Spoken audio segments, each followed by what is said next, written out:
Selamat pagi saudara yang dikasihi Tuhan, saya mengundang kita untuk boleh bangkit berdiri, kita akan mulai ibadah ini. Ibadah kita pada pagi hari ini dimulai dengan suatu pengakuan bahwa pertolongan kita ialah datangnya daripada Allah yang menciptakan langit, bumi, dan segala isinya. Turunlah atas saudara sekalian berkat dan anugerah. Amin. Selamat pagi saudara, bersyukur pagi ini kita boleh sekali lagi diberikan kesempatan untuk datang dan beribadah kepadanya. Mari saat ini kita mau tanggalkan beban dan pergumulan kita sejenak. Dan kita mau datang, memanfaatkan waktu yang kita miliki untuk benar-benar berfokus, untuk memuji Dia. Mari kita pujikan Heart of Worship.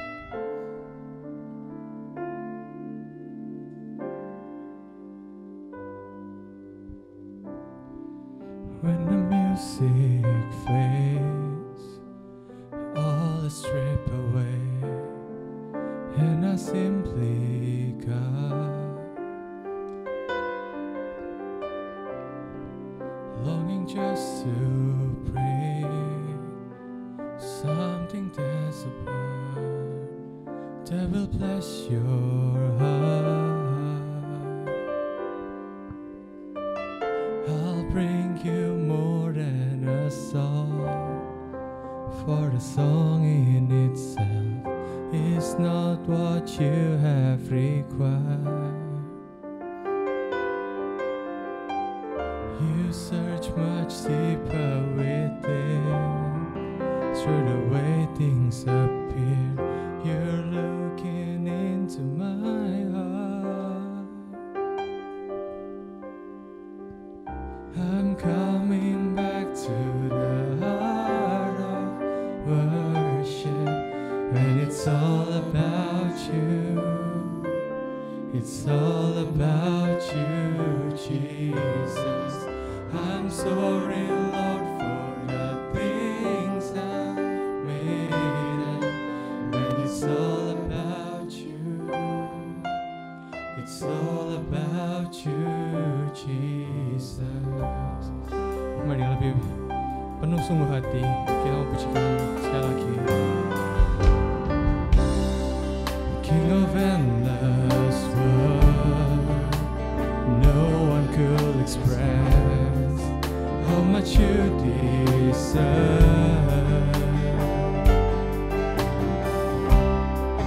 Though I'm weak and poor, and all I have is yours, every single breath.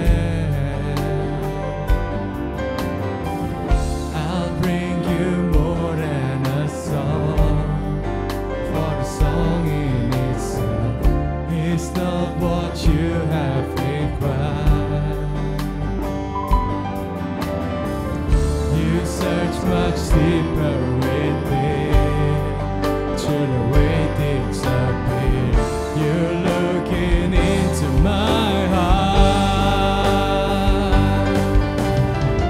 I'm coming back to the heart of worship, when it's all about you.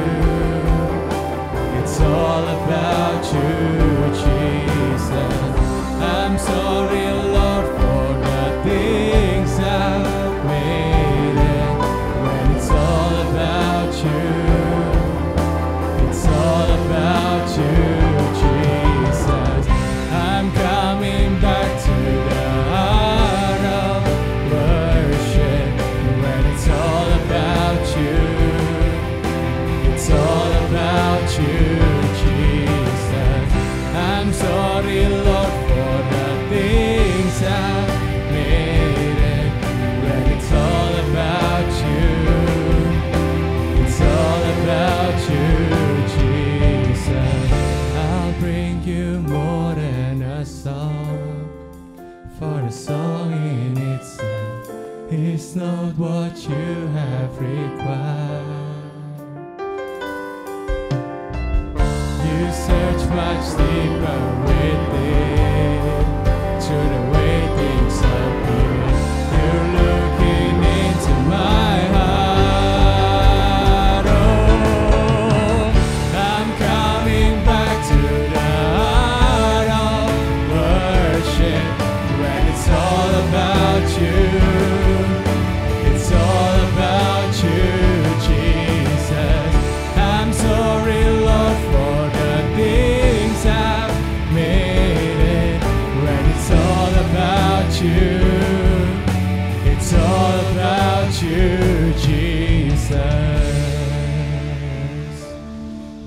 about you, Jesus. It's all about you, God. Terima kasih Tuhan untuk kesempatan sekali ini lagi Tuhan. Pagi ini Tuhan kami boleh sekali lagi datang untuk memuji dan menyembah-Mu Tuhan. Kiranya Kau berikan kami hati Tuhan dan pikiran yang boleh terfokus kepadamu saja Tuhan. Dan kiranya melalui puji-pujian kami Tuhan, nama-Mu saja yang boleh dimuliakan Tuhan. Terima kasih Tuhan, kami siap untuk memuji-Mu. Di dalam nama Tuhan Yesus kami sudah berdoa. Amin. Shalom saudara. Bersyukur bahwa pagi ini kita boleh sekali lagi memuji Dia. Mari sekarang buat teman-teman yang biasanya malu dengan teman di kanan, teman di kiri, sekarang cuma ada kita dan Tuhan. Mari kita boleh dengan penuh kelepasan kita mau puji dan kita mau angkat suara kita bagi Dia, Bapa yang Maha Kuasa dan juga teman kita yang paling setia. Mari kita pujikan Friend of God.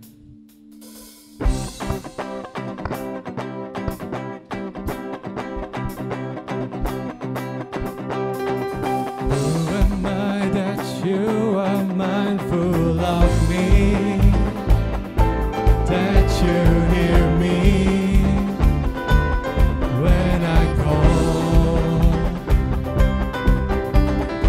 Is it true that you are thinking of me, how you love me? It's amazing. Who am I that you are mindful of me, that you hear me when I call? Is it true that you are thinking of me, how you love me? It's amazing.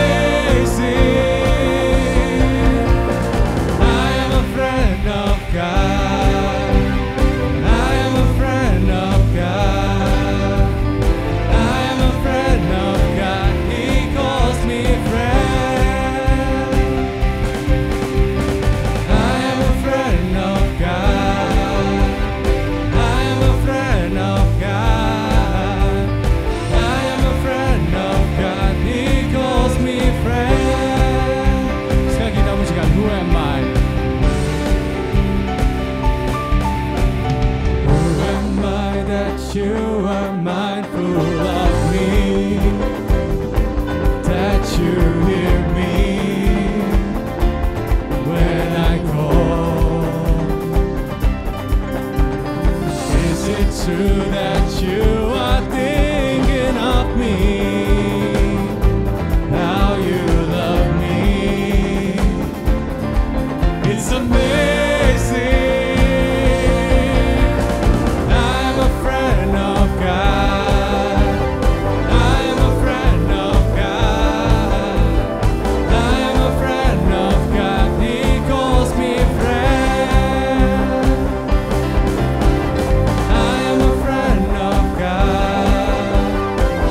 am a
Through you, I can do anything. I can do all things, 'cause it's you gives me strength. Nothing is impossible through you. Blind eyes are open, strongholds are broken. I am living by faith. Nothing is impossible. Karena ketika Tuhan bersama dengan kita, maka tiada hal yang mustahil yang tidak dapat kita lakukan bersama dengan Dia. Mari dengan lebih bersukacita dan penuh semangat kita pujikan. Nothing is impossible. I'm not gonna live by what I see. I'm not gonna live by what I see. I'm not gonna live by what I feel. Deep down I know that you're here with me. I know that you can do anything. Through you, I can do anything. I can do all things, 'cause it's you who gives me strength. Nothing is impossible through you. Blind eyes are open, strongholds are broken. I'm living by faith. Nothing is impossible.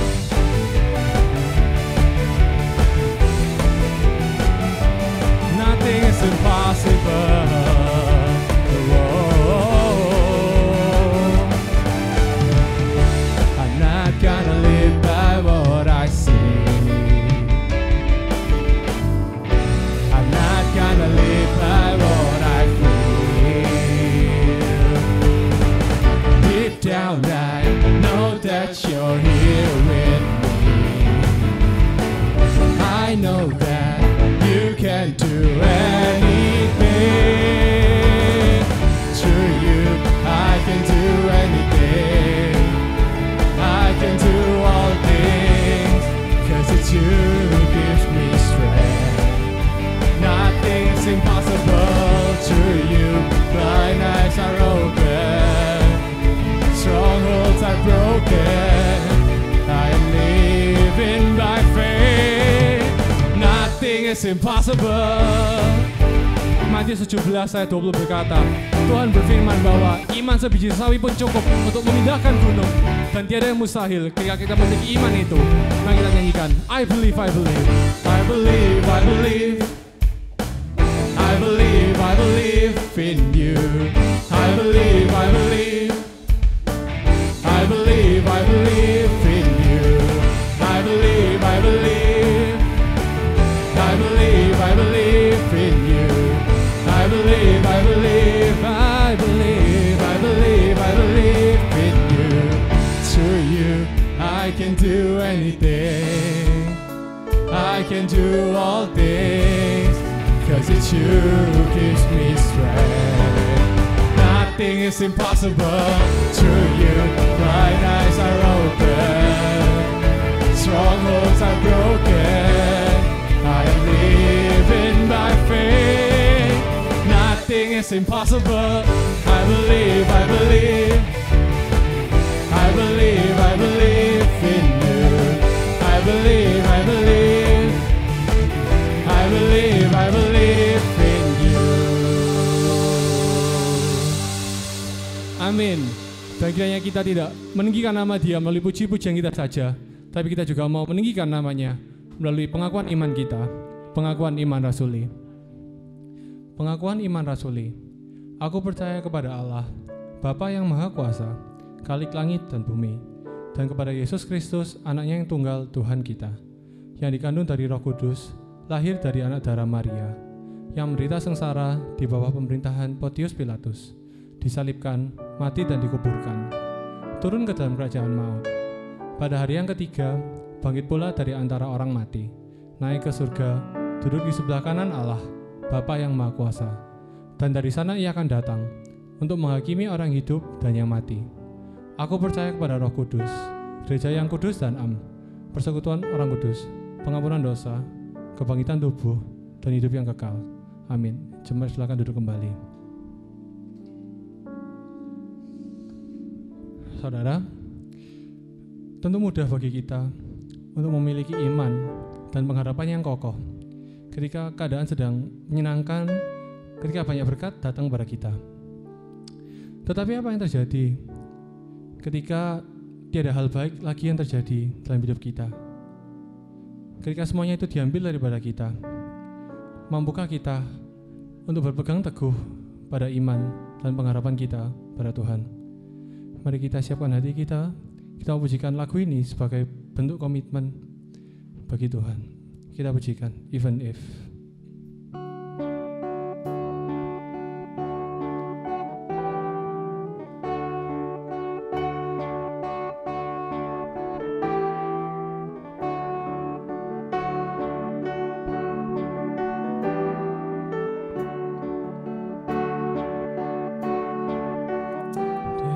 Sometimes you win some, sometimes you lose some. But right now I'm losing back. Stood on this stage night after night, reminding the broken it'll be alright, but right now I just can't. It's easy to sing, but there's nothing to bring me down. But what will I say when I'm held to the flame like I am right now? I know you're able and I know you can save through the fire with your mighty hand. But even if you don't, my hope is you alone.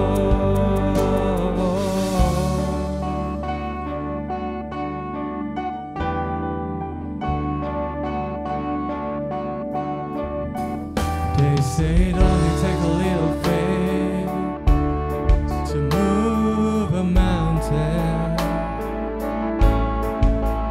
Well, good things, a little faith is all I have right now. But God, when you choose to leave mountains and move above,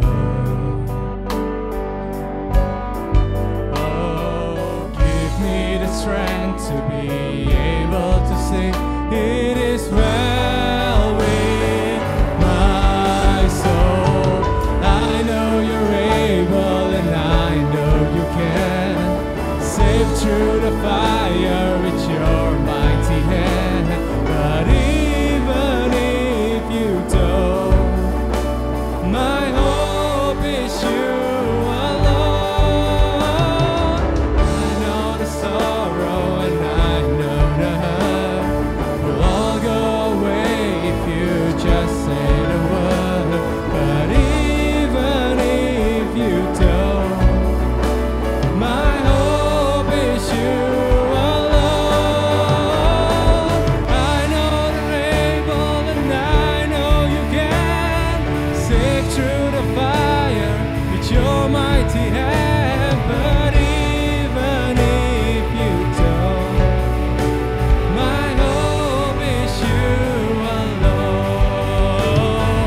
I know the sorrow and I know the hurt will all go away if you just say the word. But even if you don't, my hope is you alone.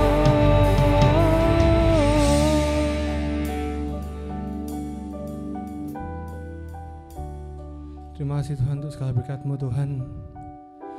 Kiranya Kau boleh selalu Tuhan ajarkan kami Tuhan, dalam kondisi apapun Tuhan, Kau yang boleh selalu berkata Tuhan, even if you don't, my hope is you alone. Dan Tuhan, sekarang kami ingin bersatu hati Tuhan. Pertama kami ingin berdoa Tuhan untuk jemaat-jemaat-Mu Tuhan di seluruh dunia Tuhan. Dengan adanya corona ini Tuhan, Meskipun kami semua harus ibadah melalui ibadah online, meskipun kami terbatas Tuhan oleh ruang Tuhan, tapi Engkau sendiri Tuhan yang boleh jamah hati kami Tuhan, supaya kami boleh tetap Tuhan memuji dan menyembah dengan penuh sungguh hati Tuhan. Dan kiranya kami boleh selalu merasakan hadirat-Mu Tuhan, dimanapun kami beribadah Tuhan. Dan juga Tuhan Kau berkati Tuhan untuk pemerintahan kami Tuhan, untuk segala aparat dan semua orang yang mengurus Tuhan. Kau berkati Tuhan segala kebijakan yang keluar Tuhan, kami boleh tepat Tuhan untuk menangani masalah corona ini Tuhan.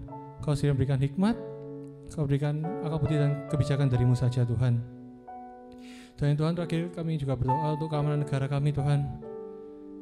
Di tengah corona ini Tuhan, mungkin saja Tuhan akan jadi banyak hal Tuhan yang kami tidak dapat duga Tuhan, dengan banyak PHK dan sebagainya Tuhan. Kami berharap Tuhan, kami berdoa kiranya Kau sendiri Tuhan yang boleh jaga Tuhan keamanan dari negara kami Tuhan, supaya boleh tetap kondusif dan aman Tuhan. Terima kasih Tuhan atas segala berkat-Mu Tuhan.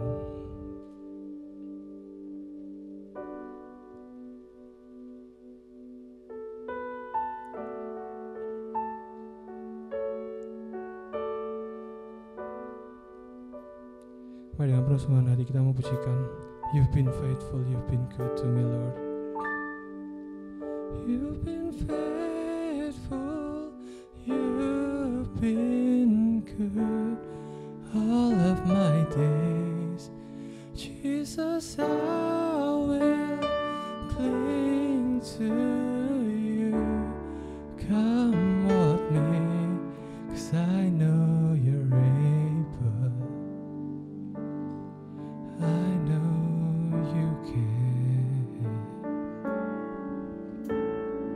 I know you're able and I know you can. Save through the fire with your mighty hand. But even if you don't, my hope is you alone. I know the sorrow and I know the hurt will all go away if you just say the word. But even if you don't, my hope is you alone.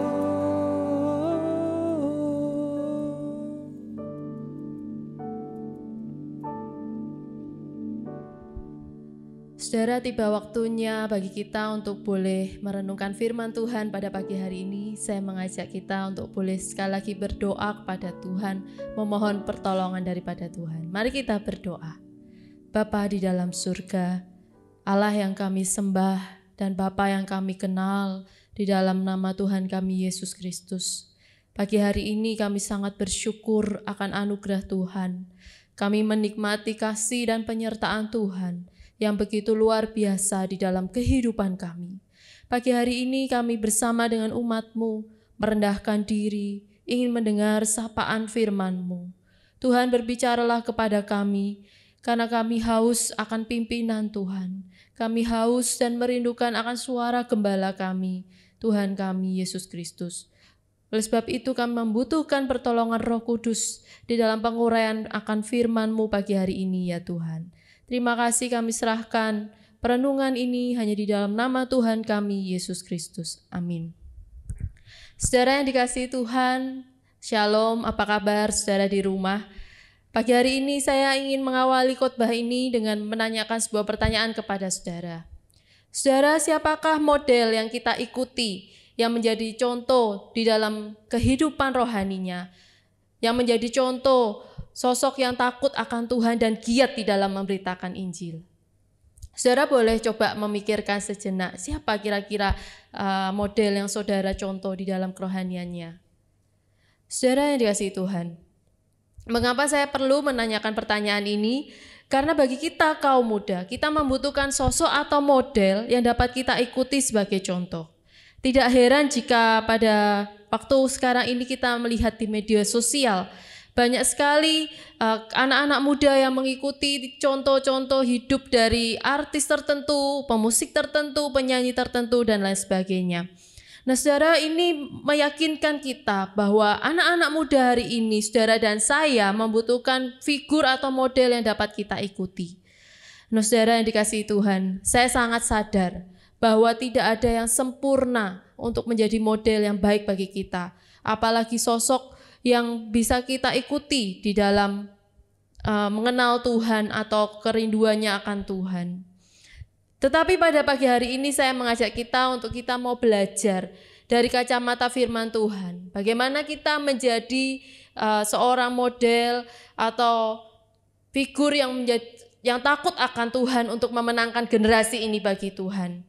Saudara, saya ingin membagikan kepada saudara dari firman yang diambil dari Wahyu, pasal yang ke-10 ayat yang ke-9 sampai ayat yang ke-11. Saya akan membacakan untuk saudara. Dengarlah firman Tuhan. Lalu aku pergi kepada malaikat itu dan meminta kepadanya supaya ia memberikan gulungan kitab itu kepadaku. Katanya kepadaku, ambillah dan makanlah dia. Ia akan membuat perutmu terasa pahit, tetapi di dalam mulutmu ia akan terasa manis seperti madu. Lalu aku mengambil kitab itu dari tangan malaikat itu dan memakannya. Di dalam mulutku ia terasa manis seperti madu, tetapi sesudah aku memakannya perutku menjadi pahit rasanya. Maka ia berkata kepadaku, engkau harus bernubuat lagi kepada banyak bangsa dan kaum dan bahasa dan raja. Nah saudara-saudara, sedemikian jauh pembacaan firman Tuhan. Pertanyaannya bagi kita, bagaimana kita mengusahakan diri kita untuk menjadi model yang takut akan Tuhan, untuk memenangkan generasi ini.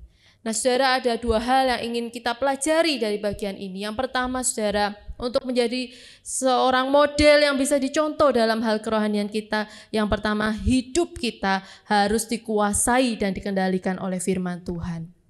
Nah saudara yang dikasihi Tuhan, firman Tuhan itu seperti pedang bermata dua, yang memiliki dua sisi. Yang sisi yang satu itu memotong untuk menyelamatkan hidup seseorang, dan sisi yang lain itu memotong untuk menghukum orang-orang yang berdosa yang tidak mengenal Tuhan. Firman Allah itu berisi berita anugerah dan di satu sisi adalah berita penghukuman. Nah saudara, inilah gambaran yang dilihat oleh Yohanes pada waktu itu. Yohanes melihat suatu penglihatan yang ditunjukkan oleh malaikat. Malaikat itu memberikan sebuah gulungan kitab kepada Yohanes dan memintanya untuk memakannya. Dan ketika Yohanes memakannya, ia merasakan sesuatu yang begitu manis seperti madu. Dan ketika itu sampai ke perutnya, itu yang merasakan begitu pahit rasanya. Nah saudara, apa maksud penglihatan yang dilihat oleh Yohanes ini pada waktu itu? Nah saudara, gulungan kitab itu menggambarkan firman Allah.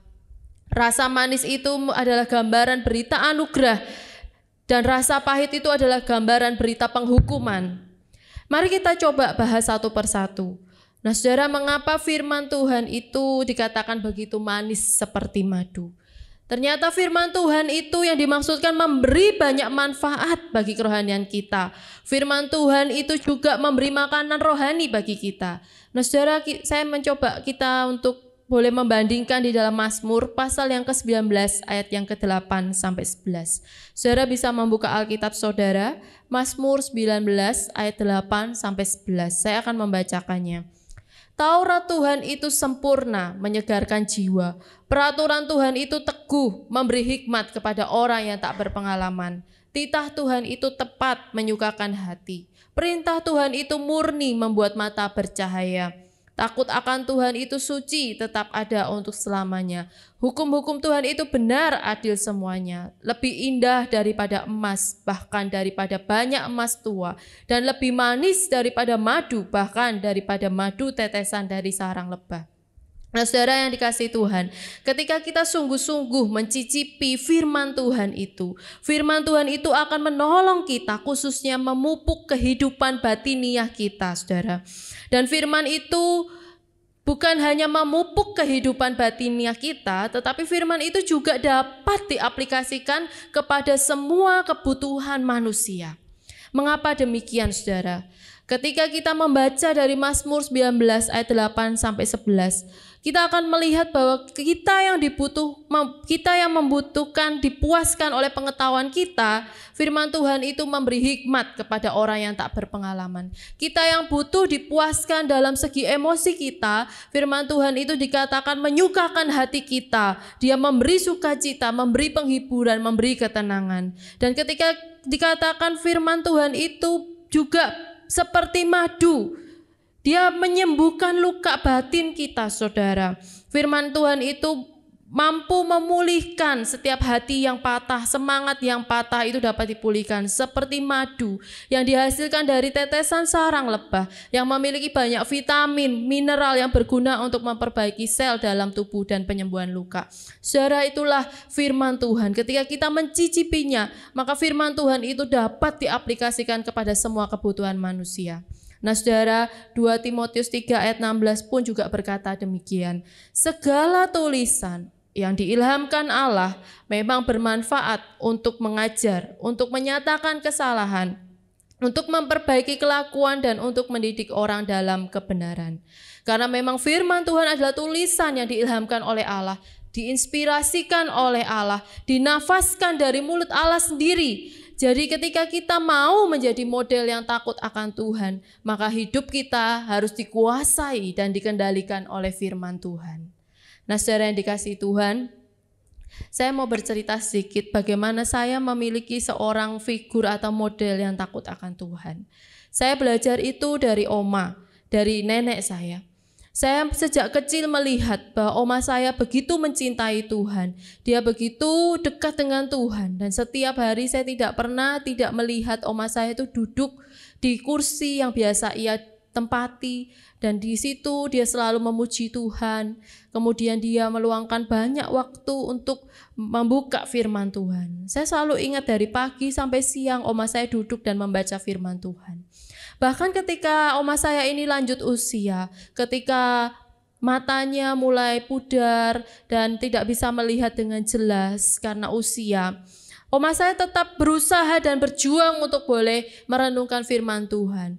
Saya tahu bahwa oma saya memiliki Alkitab yang sangat besar sekali. Dan setiap kali dia buka Alkitab itu, dia renungkan, dia baca, dan dia ceritakan kepada kami cucu-cucunya yang masih kecil pada waktu itu. Bagi saya, oma saya merupakan model yang sangat kuat, yang menjadi contoh bagi saya bagaimana beliau begitu mencintai dan mengasihi Tuhan. Nah saudara, kecintaan oma saya kepada firman Tuhan itu terukir di dalam hati saya sampai hari ini. Dan saya berusaha mengikuti teladan dari oma saya. Nah saudara-saudara, mengapa saudara kita harus memiliki kecintaan akan Tuhan? Mengapa hidup kita harus dikendalikan dan dikuasai oleh firman Tuhan? Nah saudara tahu bahwa ketika seseorang itu hidupnya dikuasai dan dikendalikan oleh firman Tuhan, maka hidupnya akan masuk menuju kepada satu proses yang lebih lagi, yaitu yang namanya keintiman dengan Tuhan. Nah saudara, hidup yang dikendalikan dan dikuasai oleh firman Tuhan merupakan jalan masuk kepada keintiman dengan Tuhan. Nah saudara, mengapa kita harus hidup dikuasai oleh firman Tuhan? Karena ketika kita ingin intim dengan Tuhan, ketika kita ingin dekat dengan Tuhan, maka kita akan mengerti bahwa itu adalah satu proses di mana hidup kita terbuka di hadapan Tuhan. Kita menjadi pribadi yang transparan di hadapan Tuhan, tidak ada yang tersembunyi di hadapan Tuhan. Kita tidak memakai topeng-topeng kita tidak munafik di hadapan Tuhan, tetapi kita benar-benar menjadi diri kita yang real apa adanya di hadapan Tuhan. Nah saudara yang dikasihi Tuhan, keintiman dengan Tuhan mengantarkan kita menjadi pribadi yang real di hadapan Tuhan. Dan ketika kita menjadi pribadi yang real di hadapan Tuhan, maka akan mengarahkan diri kita untuk menjadi pribadi yang real di hadapan sesama kita. Nah saudara yang dikasihi Tuhan, ini satu kebenaran yang sangat penting. Karena ketika kita menjadi pribadi yang real di hadapan sesama kita, maka orang-orang yang belum percaya di sekitar kita akan melihat dengan jelas siapa Allah yang kita sembah di dalam hidup kita. Jika kita menyembah Allah yang benar, Allah yang hidup, maka itu akan nampak di dalam kehidupan kita dan orang-orang, teman-teman di sekitar kita akan bisa melihat Allah yang kita sembah. Nah saudara yang dikasihi Tuhan, oleh sebab itu tunjukkanlah bahwa engkau hidup benar di hadapan Allah, sehingga orang-orang yang belum percaya boleh mengenal Allah yang engkau sembah. Nah saudara yang dikasihi Tuhan, mari kita melanjutkan perenungan kita. Saudara, saya tertarik dengan seorang food blogger hari ini. Kalau saudara mengikuti Instagram atau media sosial, maka kita akan begitu melihat banyak foto-foto dan konten makanan yang disajikan. Nah saudara, saya sangat tertarik melihatnya. Saya sangat terpikat oleh informasi-informasi yang diberikan oleh food blogger hari ini. Nah saudara, saya mengutip seorang food blogger pernah berkata demikian. Untuk menjadi seorang food blogger yang baik, seseorang harus menulis sesuai dengan apa yang ia cicipi. Karena dengan kejujuran, reputasi seorang food blogger tetap terjaga. Nah saudara, saya tertarik dengan kata mencicipi. Nah saudara, mencicipi artinya ia harus mencoba terlebih dahulu makanan itu, kemudian menikmatinya, dan kemudian memberi komentar tentang makanan itu. Entah itu makanan yang enak, lezat, atau makanan yang tidak enak, makanan yang unik atau legendaris. Nah saudara-saudara, ternyata saudara, menjadi seorang food blogger itu tidak mudah. Ada suka dan duka tersendiri ketika menjadi seorang food blogger. Ternyata mereka tidak selalu mendapat makanan yang enak dan gratis, bukan? Dan kadangkala atau bahkan seringkali mereka makan makanan yang dingin. Karena sebelum mereka makan, makanan itu harus difoto dengan angle yang bagus. Dan untuk mendapatkan angle yang bagus, makanan itu harus diposisikan dengan posisi-posisi tertentu. Nah saudara, ini sungguh tidak mudah. Tetapi mereka juga harus jujur dengan komentar yang mereka katakan atau berikan, rekomendasikan terhadap makanan tertentu. Nah saudara, seorang food blogger harus berani berkata jujur tentang komentar mereka, baik itu makanan itu enak atau tidak enak.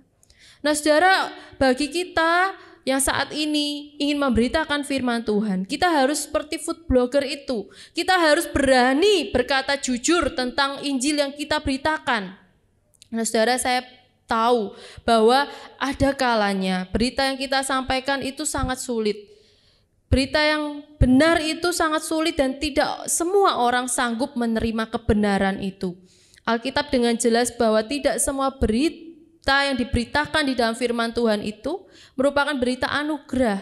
Tetapi ada sisi berita penghukuman yang bercerita tentang orang-orang berdosa yang akan dihukum ketika ia tidak percaya dan tidak mau mengenal Tuhan. Nah saudara, inilah gambaran yang digambarkan oleh Rasul Yohanes pada waktu itu. Sebuah gulungan kitab yang masuk ke mulut, dan ketika gulungan kitab itu masuk ke perut, itu terasa pahit. Rasa pahit ini menggambarkan bahwa ini adalah berita penghukuman untuk orang-orang yang tidak mau percaya dan tidak mau menerima Tuhan Yesus. Seorang penafsir juga mengatakan ini adalah berita penghukuman untuk masa yang akan datang, yang akan dialami oleh jemaat-jemaat Allah. Adapun kesusahan atau kesengsaraan besar itu adalah perang, perselisihan internasional, gempa bumi, kelaparan, wabah sampar, sakit penyakit, penganiayaan, gerhana bintang berjatuhan, dan lain sebagainya. Nah saudara, ini adalah gambaran kesengsaraan dan kesusahan yang digambarkan rasa pahit itu. Nah saudara, namun demikian bahwa nubuat ini yang disampaikan oleh Yohanes kepada bangsa-bangsa, kepada suku-suku bangsa dan pada bahasa apapun, kepada raja dimanapun, nubuat ini pasti akan segera terjadi. Karena murka Allah itu pasti akan segera terjadi. Celakalah orang-orang yang tidak mau bertobat dan percaya.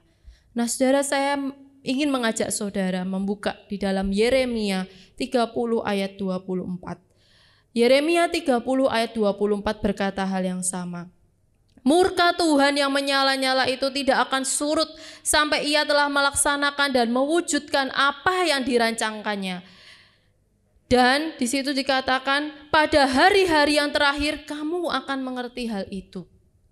Nah saudara, jika kita memahami bagian ini, kita akan mengerti ketika saudara bertanya kepada saya, apa urgensinya? Apa pentingnya saya memberitakan Injil? Nah saudara, maka jawabannya adalah hukuman Allah itu nyata dan murka Allah itu sangat nyata dan tidak ada penundaan dan pasti akan segera terjadi atas orang-orang yang tidak mau bertobat dan tidak mau percaya dengan sungguh-sungguh kepada Tuhan. Nah saudara, Yohanes 3 ayat 18 pun juga menuliskan yang sama. Saudara coba melihat bagian ini. Dikatakan bahwa barang siapa percaya kepadanya, ia tidak akan dihukum. Barang siapa tidak percaya, ia telah berada di bawah hukuman. Sebab ia tidak percaya dalam nama Anak Tunggal Allah. Nah saudara, kata berada di dalam Yohanes 3 ayat 18 ini menggambarkan dua ilustrasi. Itu seperti gambaran orang yang sedang sakit dan mengalami keadaan yang sekarat, hampir mati, tidak bisa tertolong. Dan di sisi lain adalah gambaran seorang penjahat yang layak mendapat hukuman mati dan tidak ada pengampunan atas orang yang telah berbuat kejahatan seperti itu. Dua gambaran ini ingin menggambarkan saudara-saudara bahwa orang-orang yang tidak mau percaya kepada Tuhan akan mendapat hukuman mati. Di dalam Roma 6 ayat 23, hukuman mati ini dicatat sebagai upah dari dosa. Nah saudara dapat membayangkan bahwa Rasul Paulus juga menekankan bukan hanya di dalam surat Roma tetapi juga di dalam surat Filipi pasal yang ketiga ayat 18 sampai 19. Rasul Paulus berkata bahwa banyak orang yang hidup sebagai seteru salib. Mereka adalah musuh dari Allah dan kesudahan mereka adalah kebinasaan. Nah saudara-saudara, ketika memikirkan bagian ini, saya merenungkan sejenak untuk memahami kebenaran ini. Ketika kita semakin sadar bahwa memberitakan Injil itu penting bagi kita, maka kita akan tahu ketika kita tidak memberitakan Injil dengan segera, dengan sungguh-sungguh memberitakan Injil dengan sekuat tenaga kita, maka ada orang-orang di luar sana atau di dekat kita yang sedang berjalan menuju kepada kebinasaan, saudara. Saudara tidak pernah berpikir mungkin itu adalah orang tua kita, ayah kita, ibu kita, atau saudara-saudara kita, atau keluarga besar kita. Mereka yang tidak mau percaya, tidak mau menerima Tuhan. Mereka sedang berjalan menuju kepada kebinasaan. Saudara, tidakkah hati saudara tergerak untuk memberitakan Injil kepada mereka? Apakah saudara hanya terdiam saja dan hanya cukup melihat berpangku tangan sedangkan mereka berjalan menuju kepada kebinasaan? Nah, oleh sebab itu saudara, kita mengingat kembali, kita coba melihat ketika Tuhan Yesus sebelum dia naik ke surga, dia berpesan kepada murid-muridnya bahwa dalam namanya berita tentang pertobatan dan pengampunan dosa itu harus diberitakan. Tuhan Yesus sadar bahwa sebelum ia naik ke surga, ia harus mengingatkan kepada murid-muridnya sekali lagi bahwa para murid ini harus segera mengerti keterdesakan untuk memberitakan Injil, bahwa memberitakan Injil itu sesuatu keharusan bagi mereka. Nah saudara, oleh sebab itu, janganlah kita menjadi orang-orang yang cuek, orang-orang yang acuh tak acuh, orang-orang yang ragu-ragu dan bimbang, takut untuk memberitakan Injil kepada orang-orang di sekitar kita. Nah saudara, oleh sebab itu buatlah sesuatu untuk memenangkan generasi ini. Saya mengingat dari 2 Timotius 4 ayat 2. Di situ dikatakan beritakanlah firman, siap sedialah baik atau tidak baik waktunya. Nyatakanlah apa yang salah, tegurlah dan nasihatilah dengan segala kesabaran dan pengajaran. Di sini merangkum semua hal yang diperintahkan, yaitu beritakanlah, siap sedialah, nyatakanlah, tegurlah dan nasihatilah. Nah saudara, Paulus memberi nasihat kepada Timotius yang masih muda, agar Timotius sadar segera memberitakan Injil, baik itu waktu yang tepat maupun waktu yang tidak tepat. Terus beritakan Injil, terus nyatakan kebenaran demi kebenaran, terus ungkapkan orang-orang yang menyimpang, yang sudah keluar dari jalan yang benar, harus dikembalikan menuju kepada jalan yang benar. Sebab apa? Paulus sadar bahwa setiap orang pada saatnya nanti harus bertanggung jawab di hadapan Tuhan. Kita semua akan menghadap pengadilan Tuhan dan kita harus bertanggung jawab dengan apa yang kita lakukan saat ini. Nah saudara yang dikasihi Tuhan, bagi kita hari ini kita juga harus sadar bahwa Tuhan juga menuntut hal yang sama dengan kita. Tuhan juga meminta hal yang sama dengan kita. Setiap jiwa yang menuju kebinasaan, setiap jiwa yang tidak tahu kemana mereka harus pergi, setiap jiwa yang belum mengenal kasih Tuhan Yesus, setiap jiwa itu yang akan dituntut daripada kita. Sudahkah kita memberitakan Injil kepada mereka? Saudara, begitu firman Tuhan ini boleh berbicara kepada kita pribadi lepas pribadi. Saya ingin meringkas firman Tuhan ini dengan sebuah pesan pada hari ini untuk sama-sama kita boleh belajar dan pahami. Pesan itu melalui firman Tuhan ini saya merenungkan demikian. Mulailah untuk merenungkan firman Tuhan. Bertumbuhlah di dalam firman Tuhan itu dan berfokuslah untuk memberitakan Injil. Saudara, tidak ada waktu yang lama, waktunya sangat singkat. Oleh sebab itu sebagai orang-orang pilihan Tuhan, saya mengajak kita untuk terus mencintai firman Tuhan itu, bertumbuh di dalam setiap perenungannya dan berfokus memberitakan firman Tuhan.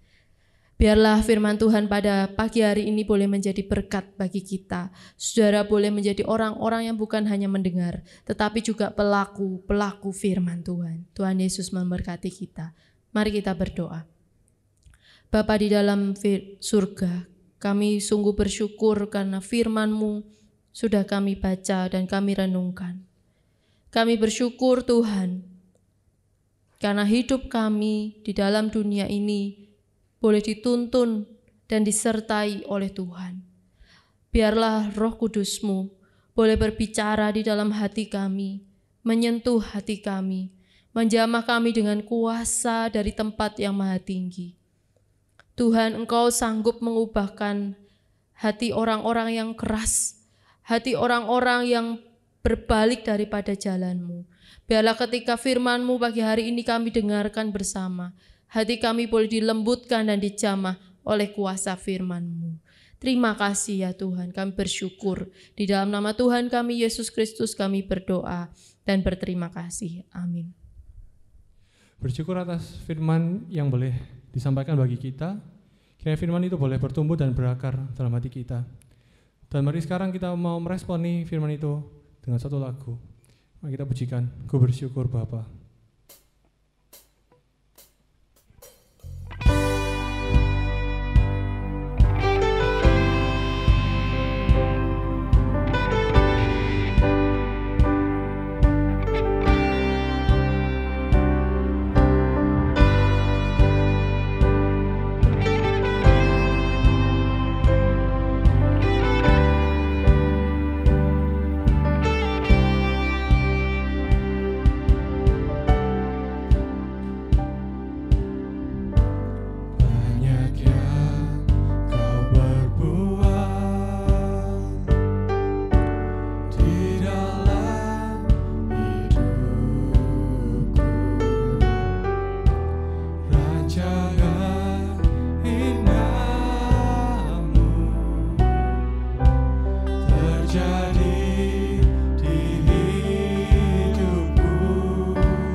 bersyukur Tuhan. Dalam segala keadaan kami Tuhan, Kau tetap setia Tuhan. Meskipun kadang terlihat buruk Tuhan, tapi Kau tetap setia Tuhan. Terima kasih atas segala penyertaan bagi kami Tuhan. Mari dengan penuh kesungguhan hati kita pujikan. Banyak yang Kau berbuat Tuhan dalam hidup kami.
Ku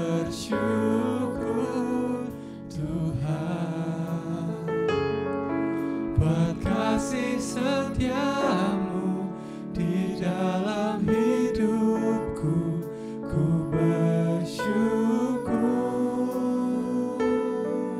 Oh, ku bersyukur Bapa,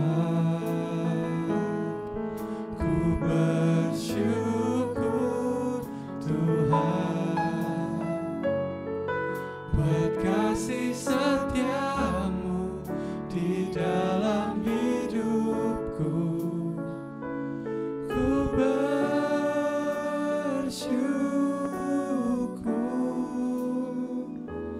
Tuhan.